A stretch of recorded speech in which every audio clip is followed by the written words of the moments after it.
I'm a 90s kid, so Mortal Kombat was a big part of my childhood, both the games and the films.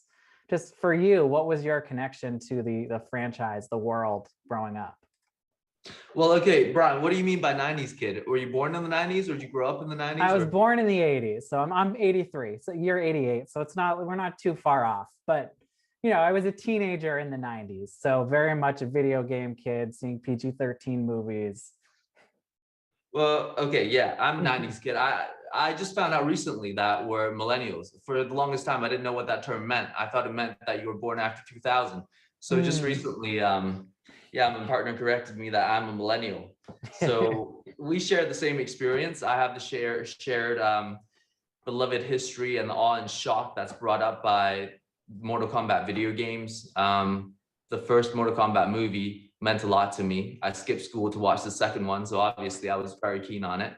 It ate a lot of quarters of mine when it was in the arcades, and when I got casted, I rebooted my Sega Genesis. So yeah, it's been with me, and it's still with me, and hopefully it's going to be with me for much longer.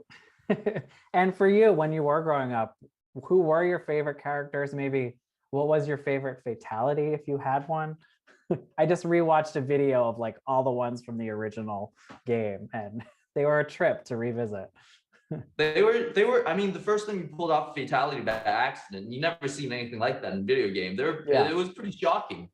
And my favorite has always been Liu Kang and Sub-Zero, because I like that fire and ice. I'm always debating which one would win. Would the fire melt the ice, or after the fire melts the ice, would the water put the fire out? Right. It's that intertwine between the song of Ice and Fire that I really liked. And I loved all the fatalities. Friendship has always been a fun one for me. Yeah. Or what was that? Babality? Yep, Babality. There are also Babality. Animalities. That was another one. Animality. I liked a lot of the animalities. In fact, I think Liu Kang, especially in our reincarnation of Mortal Kombat, he's got a very animalic, bestial sense to him. Yeah, I took the wolf because they roam around in Mongolia a lot, and Mongolian wolf is one of their totemic animals. So I took that as his animal, as his animality. But of course, he's also got the dragon, which is hard to beat. And now, this movie, clearly diversity was a big part of both the writing and the casting. At the same time, it's also, a very martial arts heavy film. And I've read interviews with Asian actors where they've tried to kind of stay away from being stereotyped in that genre. Just curious, is that something that you ever think about, or is part of your thought process when doing roles like this? Well, it's actually something I've thought about a lot in the past, but I think I've come to amends with it, in that I think that it comes from the inside. Stereotype is something that other people put on you. And if I can take that stereotype and make it my own, out of the box type, I embrace martial arts. It's just a part of me. I've learned a lot from it. It's taught me a lot, and it's built me into the person that I am. So I'm never going to turn away from it. Not to say that I want to impose that on anyone else. Yeah. And people are hurt by that stereotype. I do find that. But I think the way to spin it is, I felt, even when I was shooting in Australia, I was walking around with Asano Tadanobu, and I think just in 1 hour's time, there were probably 5 instances where someone came up to me and was like, "Hey, Bruce Lee, do something, Bruce Lee. Show us something, Bruce Lee." People would shake their head at that. But for me, I kind of just laugh it off, because I've had that said to me in a sense where it was someone trying to make fun of me.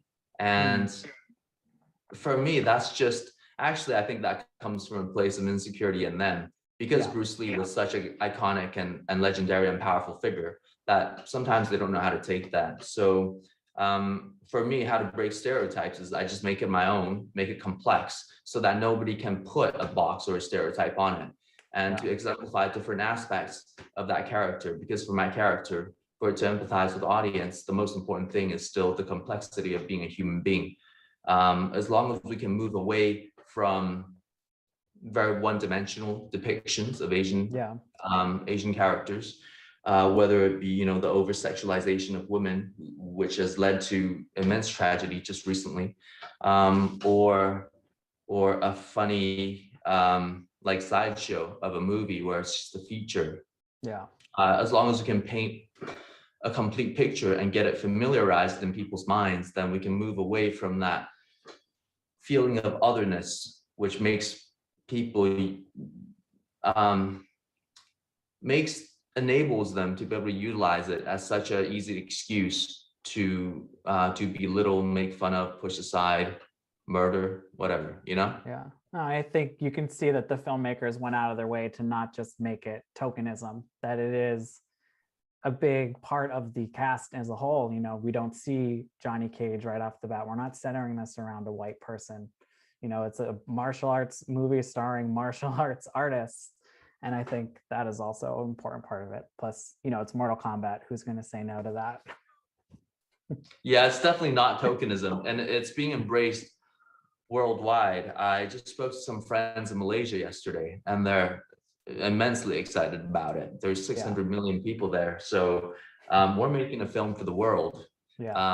Which I don't know if it's big enough to encompass the universe of Mortal Kombat, because that's even a greater game. That's 7 different realms. I can geek out about that for hours. But we want to make a film that's representative. If it's about Earth Realm, we want it to be representative of the people of Earth Realm, so that everybody can empathize and get attached and relate to the movie, so they can feel something. Now, we know this is a hard R film, very different from obviously the live action ones. Then the live actions we got before, I think we're going to see obviously a lot more blood. But, what was the training like for you for some of the more even violent scenes? And can you broadly tease, I guess, some of the fatalities, even if it's in terms of like amounts of bloodshed, buckets of blood used? Because I know they haven't wanted to give away too much. You want to keep the surprise still, and I get that. Yeah, I think in terms of blood, the whole film is about blood. This reincarnation is about blood, and that's the central theme of our story. Blood in terms of every human being bleeds. Blood in terms of blood runs in the family and how important that is. Blood in terms of passion, in terms of fury. And I think Liu Kang, if we're talking about blood, he's the heart of Mortal Kombat, where he pumps blood throughout the entire universe. He's the core that's been out in the Mortal Kombat universe throughout every single reincarnation. In terms of the training, it was really tough on my thumbs, because I hadn't played video games for about 20-something years. And those Switch is an amazing system, but those Switch controls aren't easy to fiddle when they're really small and you're playing against another opponent. So yeah, I fired up the old game, and then I was curious about the new one, so I got the Switch and got the new game and just played Liu Kang for the 3 months beforehand. Of course, then training is training. Our stunt team is first class.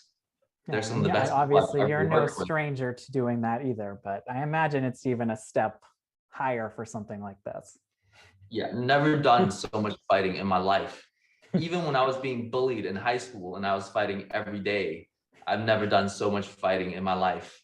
And sometimes it felt pretty real, because we really wanted to get the physical feeling of this movie. Simon really wanted that in his vision, so that people can feel it like that. Those 90s really physical, little CG or no CG action films. So yeah, we had to go through that. And now I know Todd Garner gave an interview the other day where he said he wants to make a whole kind of MCU style universe out of Mortal Kombat, TV shows. And he specifically mentioned Liu Kang, Kung Lao for their own show, maybe standalone films. Just where do you think that this could go? Maybe we do have standalone films and you all meet up every couple years for an Avengers style Mortal Kombat showdown. I think the options are there, and I'd be excited to see what could happen as well. Well, look, another thing I did before the film was I I saw like an 8-hour cut of all the CGI scenes in the Mortal Kombat 11 MK11 game. So the storyline's already out there and I can hardly follow it. It just takes someone to actually make it, tease it out into storylines that make sense. And in each individual character, Mortal Kombat, it's so ingrained within the fandom, and the stories are so complete that it just takes a small leap of imagination to develop a storyline for each of these characters. There's a story of Kung Lao and Liu Kang before this movie started, and there will be stories after this movie. It's like, I keep saying the word reincarnation because it's how I think of it. Each revamp of Mortal Kombat, it's a new reincarnation. It's another go around on the karmic wheel. And you can make as many as you want, I think, because it never ends. It goes around and around and around and around. And I think that's the human condition, right? That's why we love it. The fun never stops. I was gonna say, are there characters that you didn't get to face off against or see in this that you would love to go head to head with in a future something? I mean, are you kidding, Brian? There's I know, I don't even know how many possibilities are endless. In the Mortal Kombat universe. There's like what, like 400? I bet. There's got to be like more than 100, 200, and now they've also swallowed the other Warner Brothers movies, like Rambo, like Terminator. Yeah, if you get me down that road, it'll never stop because my mind will explode. And lastly, I wanted to know if, about Mortal Kombat, is Liu Kang who you initially went out for? When you go in for an audition, was that the character? Were there other characters maybe you were also interested in? Just what was that process like? For me, I think it's a great point of pride, and I'm actually humbled because I think a lot of fans just pegged me as Liu Kang from the beginning, and it's one of my favorite characters. So it's the person I went out for. I feel I feel pretty attached to Liu Kang, and even after the movie, I feel like Liu Kang has taught me a lot. So it's him. Now, he's the one. He's the chosen one. Oh, I'm excited to see it. Just the trailer alone, like, blew me away. So I can't wait to see the movie. Yeah, well, you guys' reactions to the trailer blew me away. So that was really gratifying to see. Right, I think, what was it? I think it's the highest watched rated R film or red band trailer that YouTube has seen. Yeah, it was incredible. We were just joking around about breaking records, but you guys made it come true. Yeah, it broke Logan, it broke Deadpool. It's good company. Yeah, really. Okay. I'll leave you with something. It's a simple question, okay? Okay. So it's a would you rather. Would you rather eat a baby goat? Okay. Or would you rather eat a matter baby? A what baby? A matter baby. What's a matter baby? I don't know. What's the matter baby with you?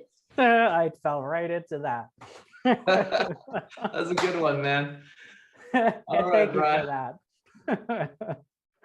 All right, well, have a good one. Thank you, and yeah, stay safe. All right, peace out. Much love. Bye.